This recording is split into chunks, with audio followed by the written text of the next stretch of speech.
बड़ी छोटी सी परंतु बड़ी प्यारी कथा है।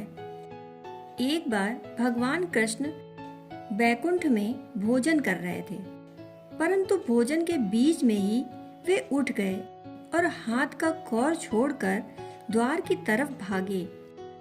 रुक्मिणी ने कहा, आप कहाँ जाते हैं? उन्होंने जल्दबाजी में कोई उत्तर भी न दिया, जैसे किसी के घर में आग लग गई हो। परंतु वह दरवाजे पर जाकर रुक गए। एक क्षण रुके, वापस लौटकर थाली का भोजन करने लगे। रुक्मिणी ने कहा, आपने तो मुझे और भी उलझा दिया। ऐसे भागे जैसे घर में आग लग गई हो। मैंने पूछा कि कहाँ जाते हो, तो जवाब भी ना दिया। फिर गए भी कहीं नहीं, द्वार पर ही रुके और लौट आए। कृष्ण ने कहा, ऐसा हुआ था कि मेरा एक भक्त जमीन पर एक गांव से होकर गुजर रहा है। लोग उसे पत्थर मार रहे थे। उसके सिर से खून बह रहा है, परंतु वह मस्त होकर अपना एकतारा बजा रहा है और मेरी धुन गा रहा है। उसे पता ही न था कि क्या हो रहा है।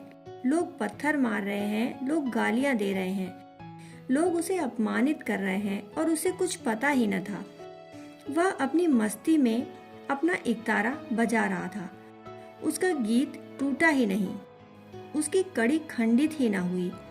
उसका भाव अहरनिश मेरी तरफ बह रहा है, इसीलिए भागा था।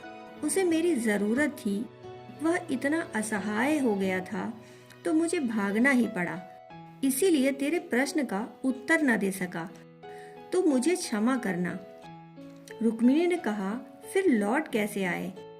कृष्ण बोले, इसलिए लौटना पड़ा कि जब तक मैं दरवाजे पर उसकी रक्षा करने के लिए पहुंचा, तब तक उसने अपनी वीणा एक तरफ पटक दी और पत्थर उठा लिया।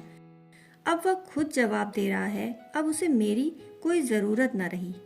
जब तक हम अपनी खबर खुद ही ले रहे हैं, तब तक परमात्मा हमारी खबर ले, इसकी कोई जरूरत भी नहीं।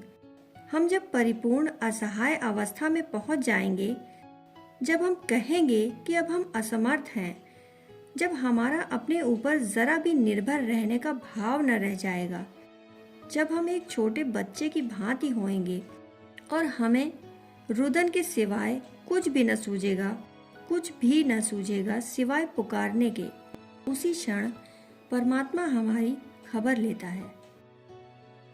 दोस्तों, कहानी सुनने के लिए आपका बहुत बहुत आभार।